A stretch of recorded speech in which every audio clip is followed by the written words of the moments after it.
Brought to you by L&M, the modern cigarette that lets you get full, exciting flavor through the modern miracle of the pure white miracle tip. Live modern. Smoke L&M.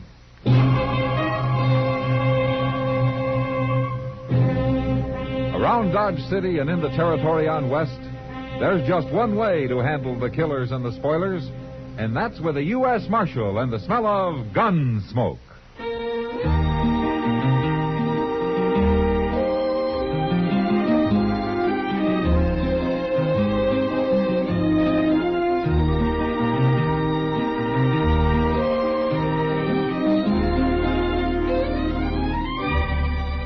Gunsmoke, starring William Conrad.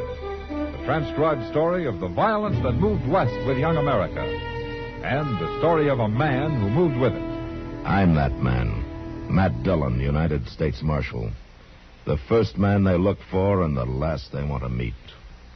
It's a chancy job, and it makes a man watchful. And a little lonely.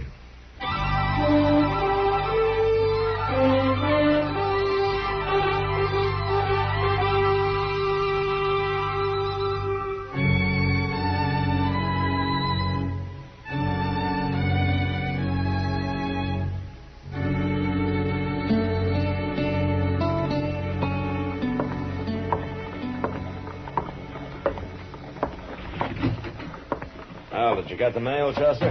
I sure did, Mr. Dillon. And if that railroad gets any slower, yesterday's train's going to start getting into Dodge tomorrow. Well, that's happened a couple of times. Is anything important? I ain't had a chance to look. What? Well, it took Will Burglar so long to get them mailbags sorted. Oh, say, he's coming over here in a little while, Mr. Dillon. Huh? Will is? What for? I don't know. But he's got something on his mind he's about to bust his britches over. He said it had to do with Jim Rankin. Jim Rankin? Well, I hated to bring it up, Mr. Dillon. You and Jim Rankin being close friends like you was. I can't figure what Will Burglar'd know about Jim's murder. He never gets out of that depot except to eat. Well, maybe he's heard something from El Paso, something over the telegraph. There's nothing to hear, Chester, and there won't be. He was killed for that payroll he was carrying. Well, but they never did find the body. Well, they buried him somewhere out there on the desert, more than likely, and then jumped the border. They sure could get a long ways south on $60,000, all in banknotes. Wouldn't be no weight to it. Wouldn't even fill a saddlebag. It's funny, I was always joshing him about that. A full-grown man being a messenger boy for Wells Fargo. Going around carrying a little old hand case with him. And being a target for every hold-up man west of St. Louis. I know. I never had no call to be plaguing him. When I think of it now, I could just kick myself. Jim knew you didn't mean it, Chester. Yeah, you know, he was one of the best. I rode a lot of country with Jim Rankin, back when he was a lawman. Evening, Marshal. Oh, come on in, Will. What's this news about Jim Rankin? Just that you and everybody else is wrong, that's all. Oh, why so? Because all of you figured them killers must have headed south after they murdered Rankin. But they've come north, Marshal. Well, what makes you think so? These. Couple of banknotes, $10 silver certificates, American Federal Bank of Boston. Chester, give me that Wells Fargo list of serial numbers, will you? Yes, sir. Already checked them, Marshal. They're on the list. Where'd you get these, Will? They turned up in my cash box at the depot. Somebody bought a ticket with them. Who? Do you know? It was Miss Lily over to the Long Branch. Lily? That pretty one with the yellow hair. She bought a ticket on the Santa Fe to Kansas City. Said she was aiming to go back there on a visit. Why, them killers might be right here in Dodge, Mr. Dillon. I hope so, Chester. I sure do hope so.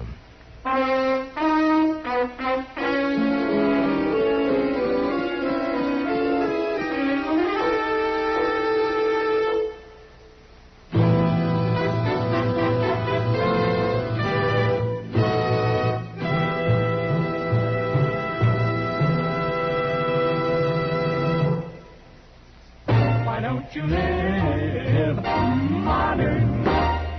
Live modern. Live modern. Change to L&M. Only with L&M can you enjoy the full, exciting flavor of today's finest tobaccos through the modern miracle of the L&M Miracle Tip. Through the pure white miracle tip, L&M tastes richer, smokes cleaner, draws easier. No other cigarette, plain or filter, gives you all the flavor you want. The rich, exciting flavor you get only from L&M. So light up, free up, let your taste come alive. Live modern. Smoke L&M. Make today your big red letter day and start to live the modern way. Live modern. Get L&M today.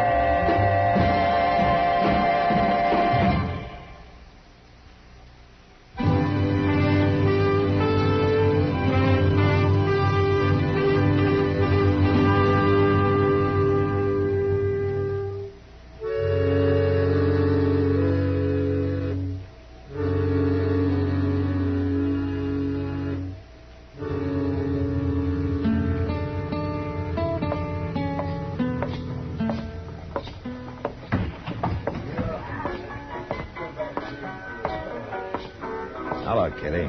Well, good to see you, Matt. You've been a real stranger the last month.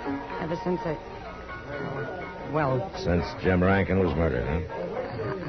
I didn't mean to rub salt in. That's all right, Kitty. In fact, that's the reason I'm here now. Huh? Buried him somewhere out there on the desert, more than likely, and then jumped the border. They sure could get a long ways south on $60,000. All in bank. Odd what? You? A marshal's pay won't get you far in that club, Matt. The dues are pretty high, you know. This wouldn't be just a case of one pretty woman talking about another pretty woman, would it? Now, seriously, Matt. Didn't Jim ever tell you about it?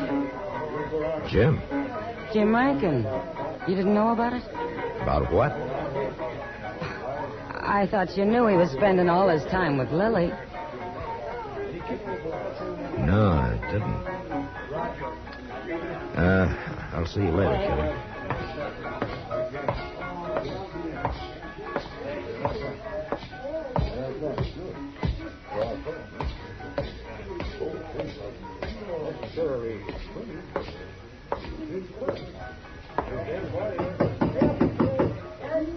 Come in. Marshal Dillon. How are you, Lily? Well, this is quite a surprise. I understand you're leaving for Kansas City. I'm just going for a visit. Is there a law against it, Marshal? Or do you care personally? You bought a railroad ticket this afternoon from Will Borgler. You paid for it with a couple of $10 notes of the American Federal Bank of Boston. My, you have been taking an interest. Where did you get those banknotes, Lily? Oh, come now, Marshal. I want to know where you got those bills. I don't know where I got them. You don't know, huh? Of course not. The gentlemen who come into the Long Branch are usually quite And the generous. gentlemen who come in usually carry gold or silver. Paper money is rare in Dodge, and you know it. I don't remember who gave them to me. And what difference does it make? They're good, aren't they? Yeah. And they were stolen from a man who disappeared from a blood-stained room in El Paso, Texas. How do you know? Because Wells Fargo records the serial number of every banknote they ship. And these numbers... Why don't you live? Marshal, Jim and I were going to be married. We're going to be married. Is it that unbelievable? It's just that Jim never mentioned it, that's all. He knew what you'd say. When did you see him last, Lily? 10 days before he got killed. He went from here to St. Louis and then straight to El Paso. Did you know his plans, where he was going to stay in El Paso, how much money he was carrying? What are you trying to say? I just asked you if... Sorry, I couldn't make it any sooner. Will you get out of here, mister? You've got the wrong room. Well, yes, I have. Sorry, folks. I was looking for Wait somebody just else. a minute. You're a gambler, aren't you? Houseman over at the Elephant. That's right, Marshal. Deuce McCoy. Who were you looking for? Nobody. I'll not bother you folks any longer. McCoy. You wouldn't happen to have any banknotes on you by any chance, would you? Banknotes? I'm strictly gold standard, Marshal. I got caught with some of that worthless paper trash during the rebellion. My apologies, ma'am. Marshal.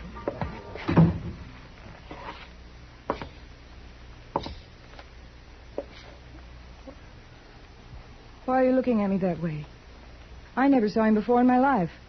Lily, if you're in the clear, then I'm sorry for misjudging you. You should be. But if you're not, if you did have anything to do with Jim's murder, I'll bring you in for it if it takes me the rest of my life.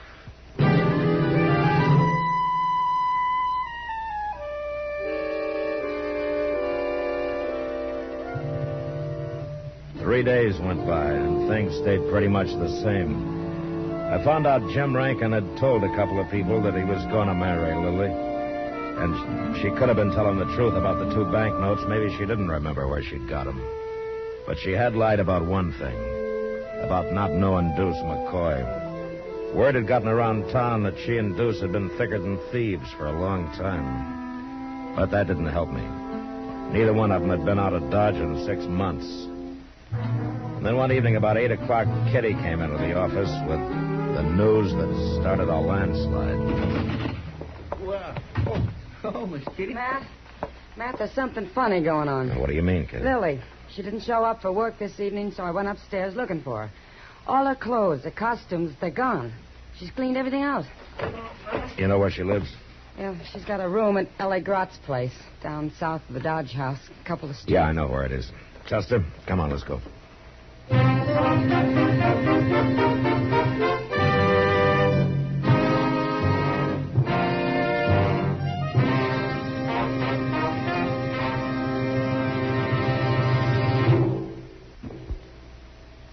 Why don't you live modern? Live modern. Live modern. Change to L&M. Yes, have an L&M. Enjoy a really modern cigarette. A cigarette that gives you all the full, exciting flavor of today's finest tobaccos. No other cigarette, plain or filter, gives you the flavor you get through the modern miracle of the L&M Miracle Tip. Through the pure white Miracle Tip, L&M tastes richer, smokes cleaner, draws easier. So light up, free up, let your taste come alive. Live modern. Smoke L&M. Make today your big red letter day and start to live the modern way. Live modern. Get L&M today.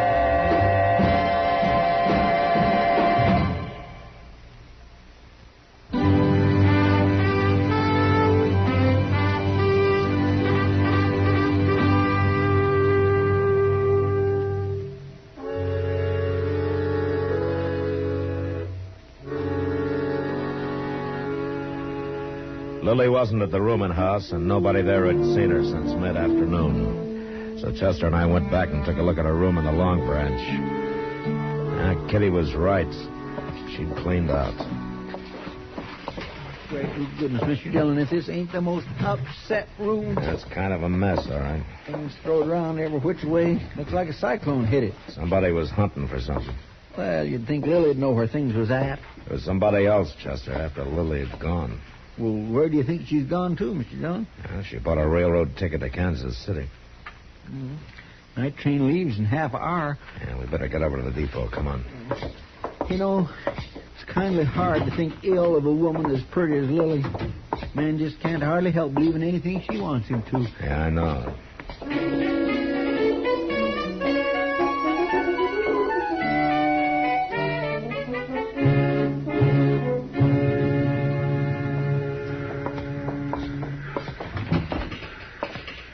Marshal, hey, I'm glad you're here. I was just aiming to send a boy over to tell you. Tell me what, Will? Well, about them two. They're here. Miss Lily and that there gambler feller, Deuce McCoy. Oh? Yeah, he's the one that brought the trunks in, but part of them's hers. He wasn't fooling me none. Are they both leaving? Is he going with her? Well, I reckon so. Bought herself a ticket to Kansas City, same as hers. They didn't pay for it with no banknotes, though. He used gold. Uh-huh.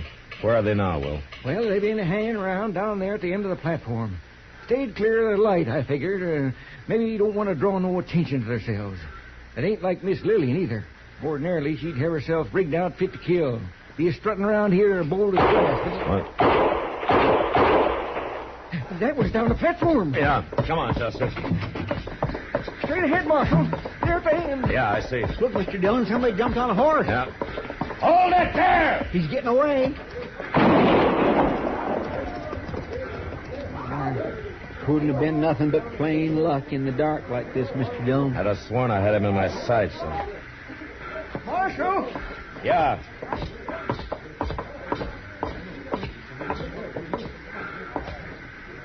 It's Miss Lily and that gambler feller. They shot both of them. He's dead.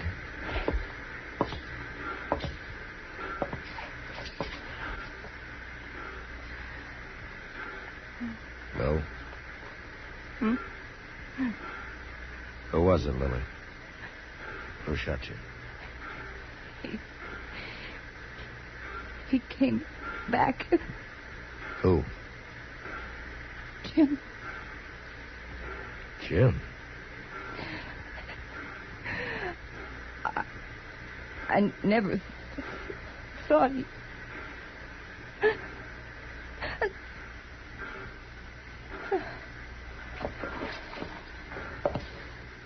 We're going to go after Mr. Dillon? No, we'll wait till sunup, Chester. Sunup? There's no hurry, not now. I got a pretty good idea of where Jim will head for.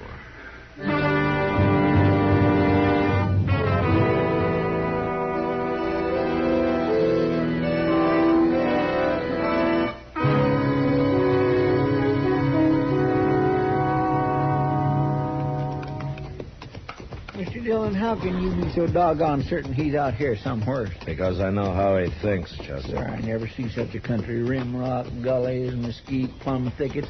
We couldn't find him this tough in a month of Sundays.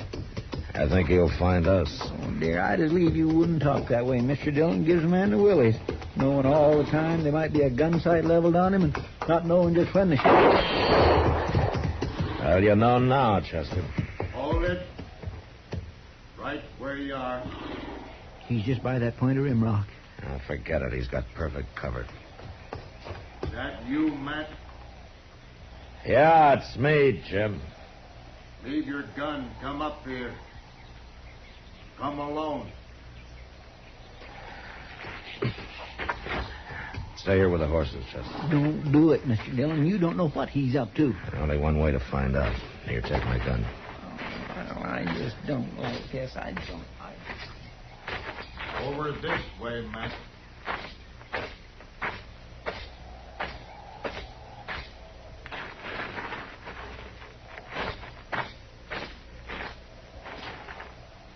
Matt, you're a fool.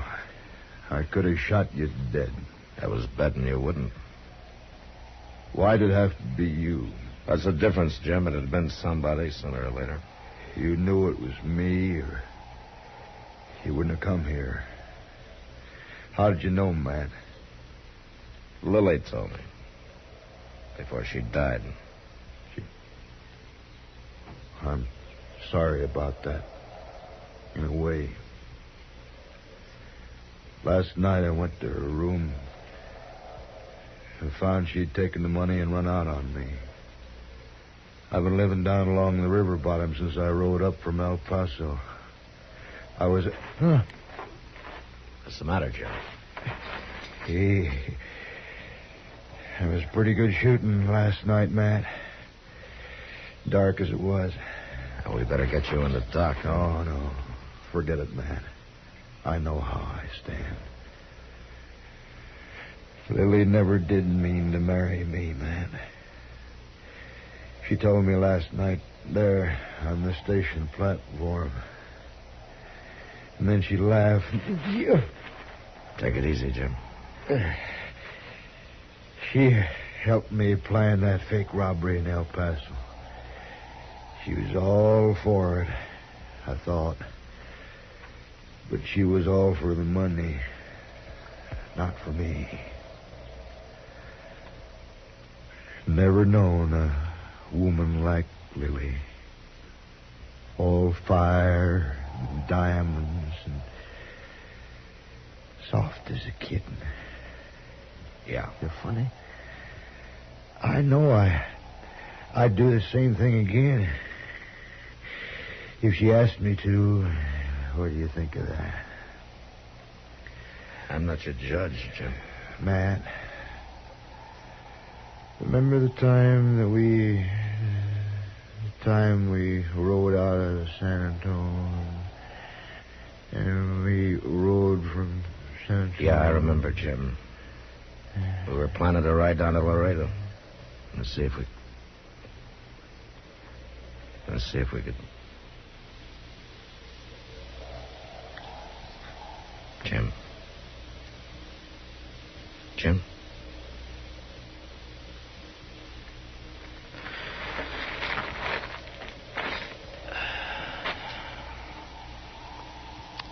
Yeah, Jim.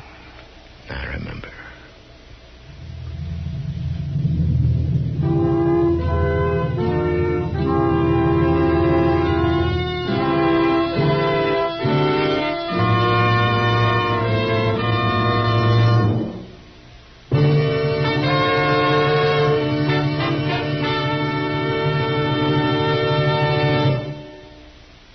In a moment, our star, William Conrad. When you're at home and use a match to light a cigarette or the stove, what do you do with that match when you're through with it? You make sure it's out, of course. After all, you don't want to have the house burned down. For the same reason, you wouldn't think of leaving the kitchen stove blazing away when you left home. But some of us forget these precautions when we're in the woods. Some folks will stroll through heavily wooded country, light a cigarette, and casually toss the match away without bothering to see if it's out. They'll also toss the cigarette butt away, still burning. And if they've been using a campfire, they may even leave that to smolder. From now on, make yourself a committee of one to help prevent forest fires, because forest fires are usually started by just such carelessness. Whenever you're in the woods or driving past a wooded area, break all matches in two before discarding them. Make sure all smokes are completely out, and drown all campfires. Don't leave any sparks behind. They can cost our country millions of dollars in lost timberland. Remember, only you can prevent forest fires. And now, William Conrad. You know, there were rifles of all makes out on the frontier. Springfields, Henrys, Spencers, Colts, Maynards, Enfields, Sharps, even old flintlocks. And next week, a man discovers it doesn't matter what it's fired from. A bullet kills a man awful fast. And that was the West. Gunsmoke, produced and directed by Norman Macdonnell, stars William Conrad as Matt Dillon, U.S. Marshal. The script was specially written for Gunsmoke by Les Crutchfield, with editorial supervision by John Meston. The music was composed and conducted by Rex Corey. Sound patterns by Ray Kemper and Bill James. Featured in the cast were Lynn Allen, Tim Graham, Lawrence Dobkin, and John Daner. Parley Bear is Chester, Howard McNear is Doc, and Georgia Ellis is Kitty. Join us again next week for another specially transcribed story on Gunsmoke.